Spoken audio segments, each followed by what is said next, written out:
Eu só vou discordar dessa sua frase, apenas um susto. Não foi apenas um susto, teve outros. Teve outros momentos de susto, assim. Não, obviamente, assim, comparável ao que foi o Fortaleza de possibilidades, né, poderia ter feito bem mais do que os 5 gols. Fortaleza, principalmente no segundo tempo, foi um rolo compressor. Mas teve problemas, então a gente vai falar do que tem sido o Fortaleza até aqui nessa temporada mais uma vez, alguns nomes recorrentes, né? Já vi tuitados do Luca e já corroboro, e daqui a pouco a gente vai falar sobre personagens do jogo que ainda seguem com problemas, outros que ainda seguem como destaque. Mas inicialmente o Fortaleza entrava em campo com um problema. Não tinha o Crispim e o Capixaba, que tinha sido expulso no jogo passado. Então, qual seria a formação que o próprio Fortaleza, o Vojvoda, entraria em campo? Ele improvisaria alguém, tipo Jussa como ala esquerdo, para fazer Zé Wellison com Ronald? Será que ele colocaria mais um meia, quem sabe? Colocar Lucas Lima jogando como um meia esquerda, como geralmente o Crispim faz, para ter o Matheus Vargas mais à frente? Ou, no caso, que é outra possibilidade que ele acabou fazendo, colocar mais um atacante. Então, ele fez Robson, juntamente ali com Moisés, e também o Kaiser na frente, e o Fortaleza teve ali com o Moisés um jogador com a característica de voltar mais. Então, com menos de 2 minutos, o Fortaleza toma um gol que foi um problema durante parte da partida, que foi a bola aérea defensiva. Então, assim, o Fortaleza no gol falhou em muitos momentos, e isso já também chegou a ficar nítido em outros lances de bola parada, em que sempre essa segunda bola estava caindo no pé do Atlético de Alagoinhas, uma bola sobrada do lado direito, a defesa não conseguia afastar, tranquilizar. Então, esse, para mim, eu acho que já foi um problema do Fortaleza que tem que ser corrigido de maneira urgente. Então, a equipe ainda comete falhas em termos de compactação, de tentar até mesmo disputar a bola. Teve uma cabeçada ainda no primeiro tempo, que não estou lembrado qual foi o jogador, mas foi na segunda jogada, Luca, aquela que foi exatamente o Pikachu salvando em cima da linha e Acho que na o Dionísio sequência... esse Ferroviário. Isso. Cabeceou livre, subiu livre. Não teve ninguém disputando a cabeçada com ele. E esse tipo de jogada, quando você vê um jogador livre cabecear, quando você vê a conclusão do Cezinha na entrada da área, que, mais uma vez, o Pikachu ele é muito bom ofensivamente, mas defensivamente ele realmente, em muitos momentos, ele olha mais a jogada do que propriamente o jogador ali que está livre. E nessa jogada especificamente do gol, com menos de 2 minutos, para mim, o Pikachu deu uma desligada. Mas depois disso, o Fortaleza se entendeu, né? Que tipo tinha que realmente se importar com o jogo. Mas aí entra um ponto que eu acho que pode ser um grande problema para muita gente na Copa do Nordeste. Eu acho que o gramado da Arena Castelão vai realmente prejudicar muito essa reta final da competição. A gente via em muitos momentos os jogadores terem uma insegurança de correr, de conduzir a bola, porque tudo se tornou ali escorregadio, né? Os jogadores tropeçando, aí o gramado se desfarelando todo, vai ser um problema, tanto também nas semifinais, se o Ceará também confirmar a vaga para a semifinal, porque aí as duas semifinais vão ser na Arena Castelão, e ainda no pior cenário, né? Possivelmente um jogo sábado e o outro no domingo. Então, a Arena Castelão possivelmente vai colocar essa situação. E foi que a gente viu também em parte do primeiro tempo. Por exemplo, um jogador que me chamou muito a atenção, que eu gostei bem, o Lucas Lima, conseguiu ser mais assertivo hoje. Ele tem uma qualidade de passe que todo mundo conhece muito bem, e hoje, das maneiras como ele sempre tentou encontrar os atletas, eu acho que ele conseguiu ser o que eu espero dele quando, por exemplo, você não tem um jogador tão bem como, por exemplo, se o Crispim não jogar, se o Pikachu, que não é bem um construtor, é mais um finalizador, mas sempre quando pega uma bola na direita, é um cara que consegue construir também. Então, acho que o Lucas Lima foi essa peça relevante para dar um equilíbrio no Fortaleza, quando o Fortaleza criou possibilidades de empatar e até de virar o jogo, porque antes de fazer o gol do empate, Lucas, foi pelo menos umas 3 possibilidades, 4 possibilidades boas de empatar, principalmente tendo o Renato Kaiser como essa peça, né? O Renato Kaiser teve uma oportunidade que ele acabou finalizando para fora, teve uma outra que caiu, que ele deu o passe. Foram 4, eu estou contando aqui, foram 4. Então, pelo menos 4 chances. 4 chances que ele teve ali. Teve uma que ele dribla o goleiro, já tinha tido saído o gol do empate, né? Numa jogada que foi exatamente com o Lucas Lima, que lembrou um pouco o gol do Zé Wellison, que foi o Lucas Lima pegando na esquerda, fazendo o cruzamento no jogo passado contra o CRB. A defesa tirou nessa. o Pikachu tocou para o meio da área, e aí o Kaiser ali de canela fez o gol do empate.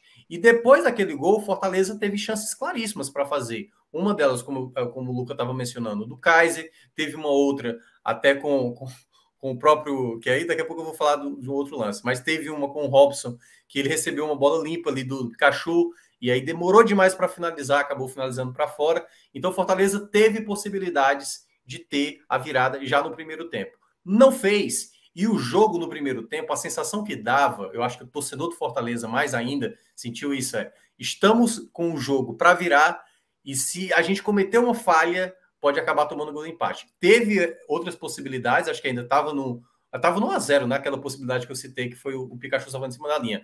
Mas teve uma outra já no final do primeiro tempo, uma falta batida que o Max teve que colocar para escanteio. Então o jogo ele estava nesse cenário.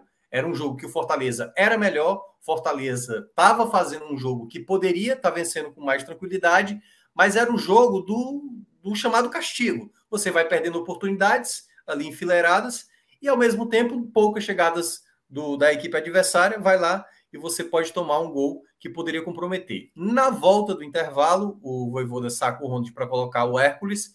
Eu até achei interessante a ideia, embora eu tivesse pensado mais no Zé Wellison para entrar no jogo, mas o Hércules, acho que até pelo vigor físico, né, ele é muito mais ágil do que o Zé Wellison, que é mais técnico, ele acabou trazendo o Hércules para tentar ganhar um pouco mais do meio de campo, porque nessa formação que o Vojvoda fez, eu senti que o meio de campo do Fortaleza ainda estava tendo dificuldade. E aí, já para citar aqui um jogador, mas eu sei que o Luca vai citar muito esse jogador na análise dele, o Tite fez um segundo tempo pavoroso.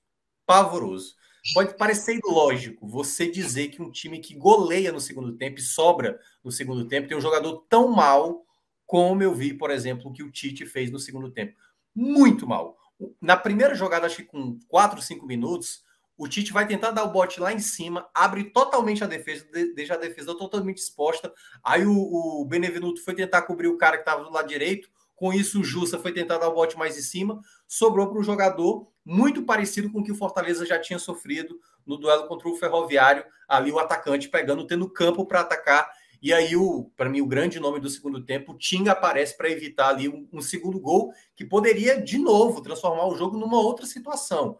Aí depois o Fortaleza consegue fazer o seu segundo gol numa jogada de uma infelicidade, né, do Fábio Lima, ex-Fortaleza, um cruzamento do próprio Tinga, que o Fábio Lima espalma para frente da área e o Moisés coloca para dentro para fazer o 2-1. E aí, naquele cenário, Lucas, eu até falei, o Fortaleza agora precisa saber administrar o jogo para tentar fazer o terceiro gol. Porque se ficar naquela mesma toada que aconteceu contra o Ferroviário, que aconteceu contra o Botafogo da Paraíba, contra Altos, contra Náutico, de esperar o adversário tomar a decisão ali de quase fazer, ou até mesmo fazer o gol do empate, e aí você colocar em risco a sua classificação. E aí o Fortaleza teve muito mais possibilidades, e aí começou a perder muita chance. Uma delas, que foi a mais inacreditável de todas, que estava o Robson e a trave.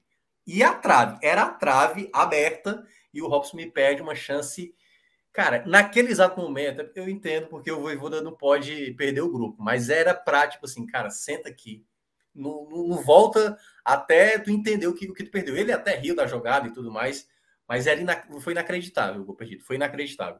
E aí depois Fortaleza foi fazendo seus gols, né? Mais um gol do Kaiser, participação ali do Tinga, boa bola de novo do próprio Lucas Lima, participando mais uma vez da jogada.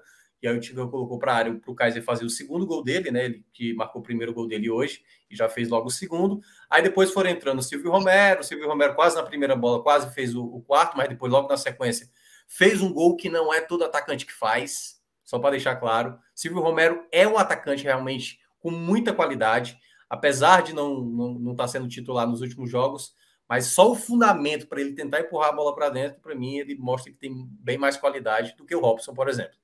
E para fechar, saiu o quinto gol. Fortaleza também perdeu uma com o Pikachu, que foi inacreditável, perdeu tantas outras chances. Mas o que fica de lição é isso, sabe, Lucas? O que a gente pode abordar ainda um pouco mais, e o Luca pode falar sobre isso, é o sistema defensivo. Tudo bem, o time faz gols, o time perdeu muitas possibilidades, mas o time, com esse tipo de apresentação defensiva, sem um equilíbrio, né? Eu acho que isso pode pesar mais à frente para uma situação que poderia ter ali saído pelas mãos e, né, como eu citei aqui na descrição do jogo, Em alguns momentos, o Fortaleza poderia ter tomado 2-1, poderia ter deixado o jogo mais perigoso, mas a classificação acabou vindo, confirmando ali o favoritismo do Fortaleza. Antes de eu chamar a Luca, tem um superchat aqui direcionado para você, Minhoca, de Sal Avelar. Ele pergunta o que rolou com o Ronald. Direciona para você, Thiago, o que rolou com o Ronald. Aparentemente, eu não sei se foi questão física, ou questão de se ele sentiu alguma dor, alguma pancada, mas se foi por questão de jogo, ele não teve tão bem. Chegou a participar de algumas jogadas de ataque, mas eu acho que talvez era questão mais da sustentação do meio de campo. A impressão que eu tive. Aparentemente, não tive nenhuma informação quanto à lesão ou algo do tipo.